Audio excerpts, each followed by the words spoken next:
Sin jaalladha woon jedha sin jaalladha woo jetta. Waanan qabuuf hin qabne maal gochuuf na gaafatta. Naaf ta'uu dinnaan malee herregee karaa dhibbaa. Manaa fi konkolaataa otuun qabaadheen jibbaa.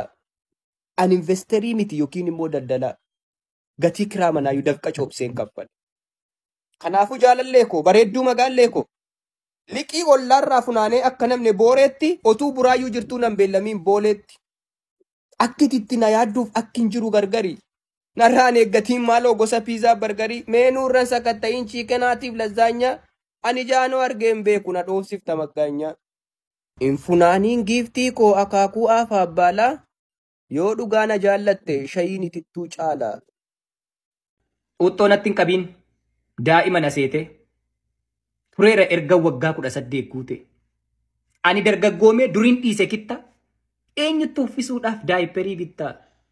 Hinuman lallaba biyyi naa dhaga'u keekii buskutiin kee deebiinaaf hin ta'u. Yeroo dheereffachuuf maaf sababa uumtaa. Mataa na dhukkubnaa miila na sukkuumtaa. Isatti jettu miti bakki dhibee kiyyaa. Daa'imummaa seetee dhugaa dhabeen iyya. Mana gaarii mana haaraa mukaaf simmintootu jaara. Ni bututaa ni caccabaa oolee bulee gatii dhaba. Konkolaataanis qorqorroodha. Dhagaan dha'ee fonqol godha. Mucucaatee boolla bu'aa lubbuu namaatu ittiin du'a. Qarshiinis bileenallee gitu. Wayyaa malee fayyaan bitu. Warqeef meetiinis ni mancaa. Xiinqaniitu itti harcaa.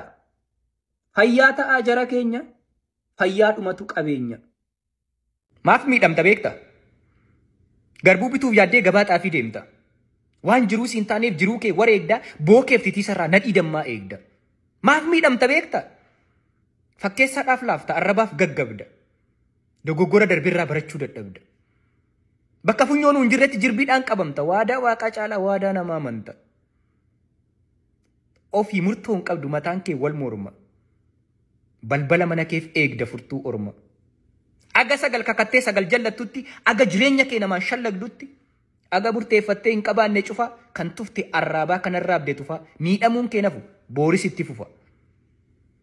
Akkuma beekamu dorgommii fiigichaa kan mo'u miila dhadhacha'ee diriiree irraan gadeef tabba kattaas qaxxaamuree mogoleen adoodee kopheen quba muree faanni tottoroshee koronyoon hiita'ee foon sarbaa ciccitee mudaan muddiin ka'ee luqqeettuun bututee lafeen jilbaa ba'ee dorgommee morkatee xiiqiidhaan si'ata kan mo'oo miiladhaa daqqasaa fixata gaafa xumuramu mormi maaf gad jedhee meedaaliyaa dirataa hin beekon. Si abdii kuti. Eyyee abdii kuti. Muka guddaan taatu xaxamtuun coqorsa. Abdiin kutiin jedhee maalittan si gorsaa. Ol joortee gajjoortee of hin dhorkiin fayyaa. Abdii kutii dhiisi abdii kutuu wayyaa. Waan bu'aa siin taanetti maal gochuuf dadhabda. Jibbaaf inaaffaarraa abdii kutuu qabda. Abdii kuti maaloo of hin cabsiin ceekuu. Jaalala lagate namni jibba abdate galma ga'een beeku. Bara kabajamte. Kabajame jettee inni tessiin uruu. Tarii boor salphattee biyyootti makamnaan kan sibboo unjiru. Bara aangoo argatte. Aangoo argadhe jettee in hojjetiin ama gaafachirraa buute qodaatti safarteen siifis safarama. Haa tolus haa badus adeemsiif karaan kee. Kaleessa wajjin nyaattee deebitee wal nyaachuuf in hawwiin garaan kee. Jireenya gabaabduu dhumni isheen beekamneef maaf humna kee fitta. Gaafa guyyaan gawwoo nyaata rirmaa ta'uu boollumatti lixxa. Namoota sadiitu naannoo tokko jiraachaa ture. Inni tokko rifeensa qabu mataan isaa moluudha. Inni tokko immoo quba harkaan qabu dooluudha.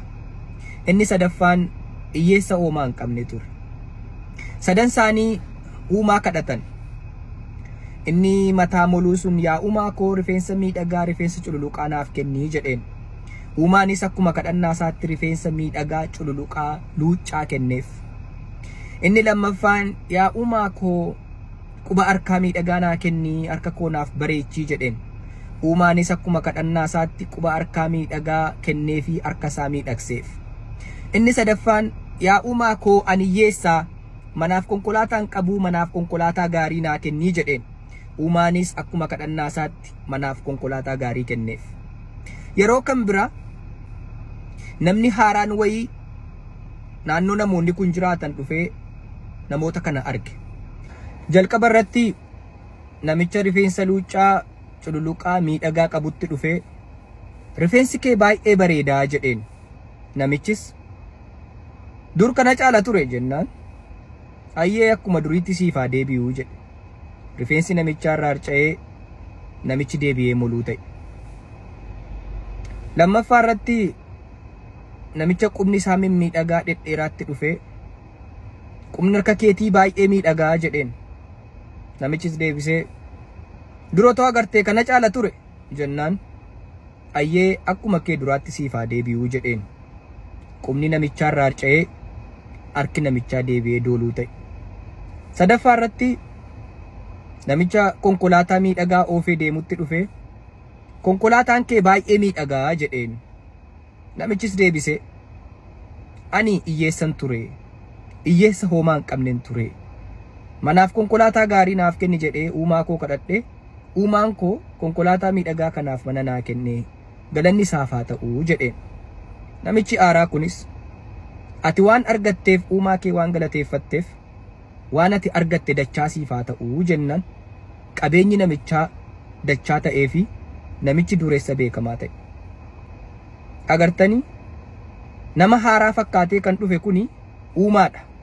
Namoonni kun waan uumaan isaaniif godheef agam akka uumaa galateeffatan qoruuf dhufe. Uumaan waan nuuf godheef galata qofa nurraa barbaada. Waan uumaan nuuf godhe waan waaqni keenya nuuf godheef galateeffachuu haa baru. Namoonni galateeffatan kan caalu argatu. Namoonni hin galateeffanne namoonni galata hin beekne garuu kan argatan nuun dhabu.